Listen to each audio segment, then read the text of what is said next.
Kathleen Millar is here from South Mountain, where you operate an archery business. Yes. And you're president of the archery club out there. You've been involved in this sport for a long time, eh? Since 1971. Really? Yeah.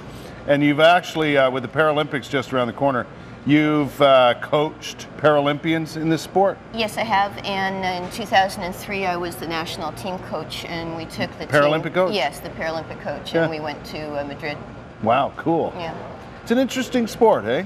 Well, it's adaptable, and that's why it's so interesting to have it as the first sport in the Paralympic Games. It was the very first one introduced it as a Paralympic Games sport. What Dr. Gutman did in Stoke Mandeville was... Who is this Dr. Gutman? Well, he was a gentleman who got really interested in trying to help servicemen coming back overseas from World War II who had spinal cord lesions, and he wanted them to do something more than just sit around the ward and think about their lives. So he was an archer, and he decided that this would be a sport he could change the equipment slightly, and all sorts of things opened up for them. Very cool. First of all, what kind of bow is this? Well, the last time I was here and we were doing the Olympic Games, this recurve bow was the only kind of bow that was legal. But that's more of a traditional type bow, correct? Yeah, right. It ends in 2 working limb tips, which is the rules. Yes. This is also allowed in the Paralympic Games, but I brought the other bow, the compound bow, that's also allowed. First of all, I mean, when we think of bows and arrows and that sort of thing, we think of just the bow, the string, what is this called?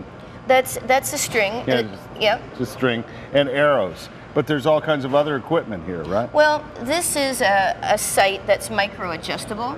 These are stabilizers. The stabilizers, when the bow is long, limb tip to limb tip, with a finger shooter, there's a rotation when you release the string. These stop that rotation to allow you to be more accurate left and right. You've got, this is an arm guard? Yes. Now, that's to protect the string from you. A lot of people think it's because you're going to hit your arm, but actually, so it's to save your string? We want the string to stay perfect. Right. So what's this? This holds This is a clothing guard, and so if let's say it's cold weather, and I have to make sure the string has a solid surface to leave from, not get puckered in my clothing. You've also got things on your fingers there? This style of archery, which will be different from what I'm going to show you next, this is a finger tab, and I'm not going to draw an arrow, but I'm going to draw the bow for you, but I'm actually touching the string with my fingers. Right. And the arrow would go here. Gotcha. Right. Now, the beauty of archery when it comes to you know, able-bodied and Paralympians and so on is that it's totally, like you say, it's adaptable, right? So it makes it much easier for a Paralympian, a paraplegic, let's say, to participate in this sport. Yes, it does. There's only some differences in strength required, which are very subtle. So today what I thought I'd do is show you what it takes for lower body strength to draw it, and then I've got my pretend wheelchair, and we're going to do it sitting down. So this is normal stance would be standing up, correct? Right. So if I was aiming across the room, I use my core muscles to keep myself in line, right? So I'm using everything up to my armpits to draw the bow. Right.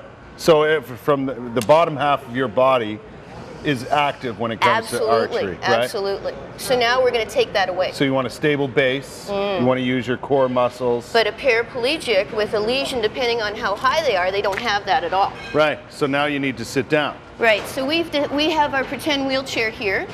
The wheels would be cambered so that my string wouldn't get in the way. Right. But now, would they be locked? Yes, they're allowed to be locked. But still, you don't have any, other than that, no contact with the ground. There may be no power here. Right.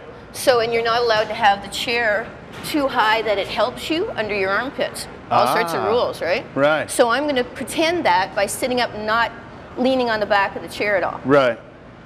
So now I have to really... You're relying on upper body strength more. Yeah, you can see the vibration. And you tremor more, right? So it's a lot more difficult. Okay, so that's what's this called now? Now, in terms of classification, this is called W2. This is a recurve bow, and they shoot exactly the same rounds as able-bodied. Okay. So the men shoot 90 meters, the length of a football field. Right. Women shoot 70. It's the length of a football field? Well, you know, give or take a couple inches, yards, meters, however you want to do it.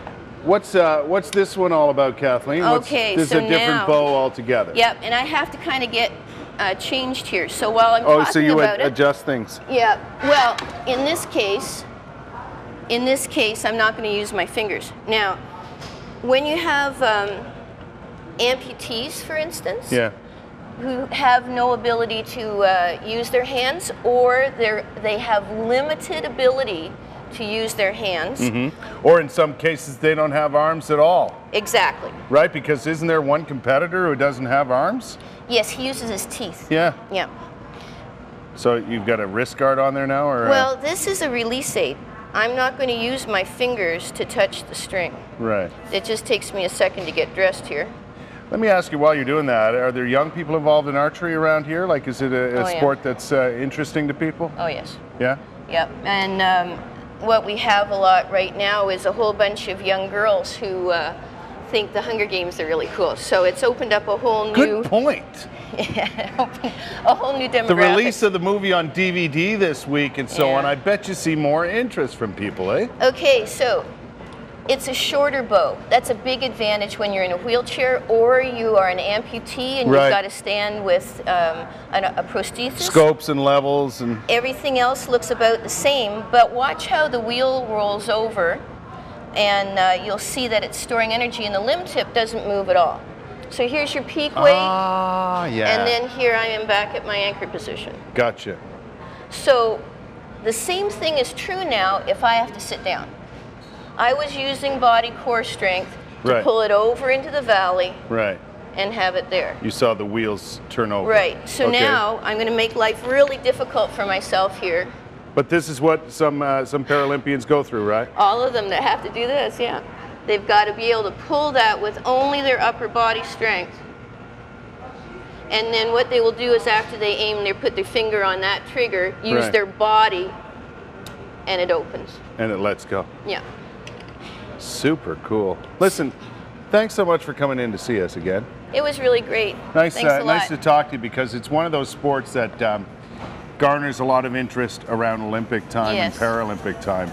And I think it's important to point out sports. You know, there's so many Paralympic sports that we don't know much about, where you know, people with missing limbs or you know, paraplegics and so on can be so active and so good. Matter of fact, so good that some of them actually compete with able-bodied archers, right? Well, the best guy in Canada for open compound shooting this style of equipment, he's the only two-time back-to-back world champion for Paralympic. He competes, Kevin Evans of Jaffrey, British Columbia, he competes against able-bodied. He does. And good for him. Yeah, so we have 5 people. It's the biggest team ever for the Paralympic Games. Five people? Yep, 3 guys, 2 gals. We'll have to watch for them. Oh yeah. It's fantastic. And it will be really interesting. Really good stuff to see. Kathleen Millar from South Nation. Good stuff. Thanks very much. Thank you. Really appreciate that.